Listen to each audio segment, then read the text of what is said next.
بسم اللہ الرحمن الرحیم۔ حضرت ابو ہریرہ رضی اللہ عنہ سے روایت ہے کہ رسول اللہ صلی اللہ علیہ وآلہ وسلم نے فرمایا، وہ شخص جنت میں نہیں جائے گا جس کا پڑوسی اس کے شر سے محفوظ نہ ہو۔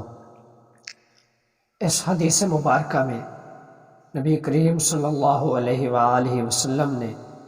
ہمیں پڑوسیوں کے حقوق بیان فرمائے۔ حضور پاک علیہ السلام اپنے صحابہ کرام کے درمیان جلوہ گر ہیں۔ نبی کریم علیہ السلام نے 3 بار ارشاد فرمایا، اللہ کی قسم وہ مومن نہیں ہو سکتا۔ صحابہ کرام علیہم الرضوان نے عرض کی، یا رسول اللہ صلی اللہ علیہ وآلہ وسلم وہ کون ہے؟ آپ صلی اللہ علیہ وآلہ وسلم نے ارشاد فرمایا، جس کی برائیوں سے اس کا پڑوسی محفوظ نہ ہو۔ اسلام میں پڑوسی کو اس قدر اہمیت حاصل ہے کہ رسول اللہ صلی اللہ علیہ وآلہ وسلم نے کسی شخص کے کامل مومن ہونے اور نیک و بد ہونے کا معیار اس کے پڑوسی کو مقرر فرمایا۔ ایک شخص نے عرض کی، یا رسول اللہ صلی اللہ علیہ وآلہ وسلم مجھے ایسا عمل بتائیے کہ جس سے میں جنت میں داخل ہو جاؤں۔ تو رسول اللہ صلی اللہ علیہ وآلہ وسلم نے ارشاد فرمایا، نیک بن جاؤ۔ اس نے عرض کی، مجھے اپنے نیک بن جانے کا علم کیسے ہوگا؟ آپ صلی اللہ علیہ وآلہ وسلم نے ارشاد فرمایا، اپنے پڑوسیوں سے پوچھو،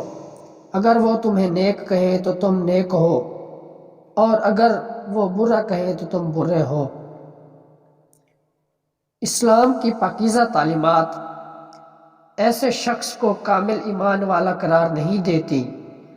کہ جو خود تو پیٹ بھر کر سو جائے اور اس کے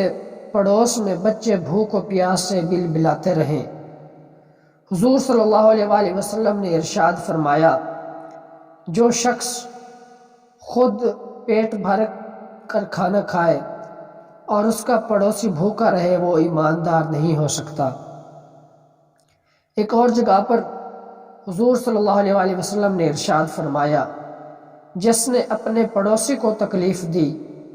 بے شک اس نے مجھے تکلیف دی، اور جس نے مجھے تکلیف دی اس نے اللہ عز و جل کو تکلیف دی، اور جس نے اپنے پڑوسی سے جھگڑا کیا اس نے مجھ سے جھگڑا کیا، اور جس نے مجھ سے جھگڑا کیا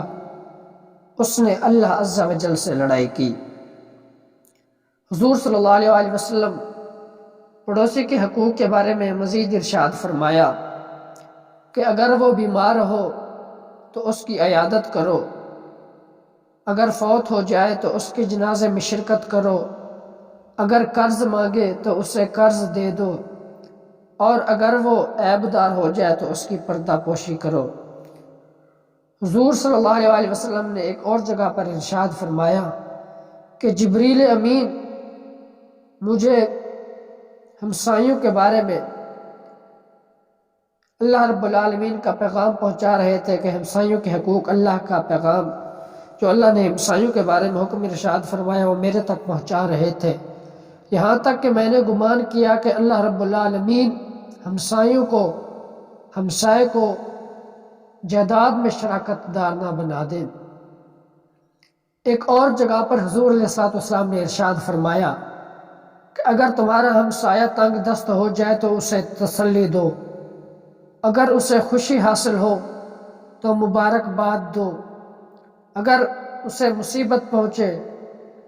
تو اس کی تعزیت کرو، اس کی اجازت کے بغیر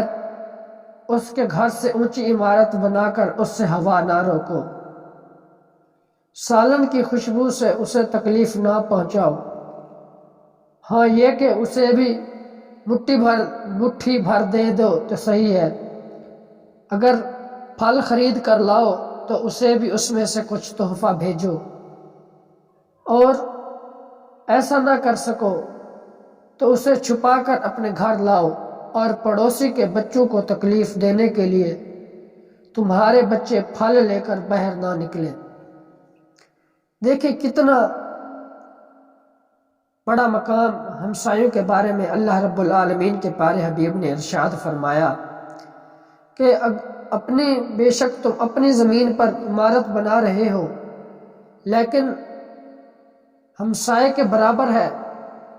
تو ٹھیک، اگر اس سے اوپر بنا رہے ہو تو اپنے ہمسائے سے پوچھ لو، اسے ہوا نہ رکے، اس کی ہوا کی کراسنگ ہوتی رہے۔ اللہ رب العالمین کے پیارے حبیب علیہ السلام نے فرمایا 3 طرح کے لوگوں سے اللہ رب العالمین محبت فرماتا ہے۔ ان میں سے ایک وہ ہے جس کا برا پڑوسی اسے تکلیف دے تو وہ اس کے تکلیف دینے پر صبر کرے یہاں تک کہ اللہ رب العالمین اس کی زندگی یا موت کے ذریعے کفایت فرمائے۔ یعنی کہ اگر آپ کا پڑوسی آپ کو کوئی تکلیف دے تو اسلام یہ حکم نہیں دیتا کہ آپ اس کے ساتھ برا سلوک کرو، بلکہ صبر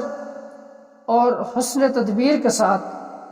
اس پڑوسی کے ساتھ حسن سلوک کی ترغیب دو۔ جو برا سلوک کرتا ہے اللہ رب العالمین قیامت والے دن اس کو اس کے اعمال کا بدلہ عطا کرے گا کہ تو نے کس طرح میرے بندے کو تکلیف دی۔ اللہ رب العالمین ہم سب کو اپنے پڑوسیوں کے ساتھ حسن سلوک کے ساتھ پیش آنے کی توفیق عطا فرمائے اور ان کے تمام حقوق صحیح معنوں میں ادا کرنے کی توفیق عطا فرمائے۔ اللہ رب العالمین ہم سب کو حضور پاک علیہ السلام کے تمام فرامین پر عمل کرنے کی توفیق عطا فرمائے۔ آمین ثم آمین، وما علینا الا البلاغ المبین۔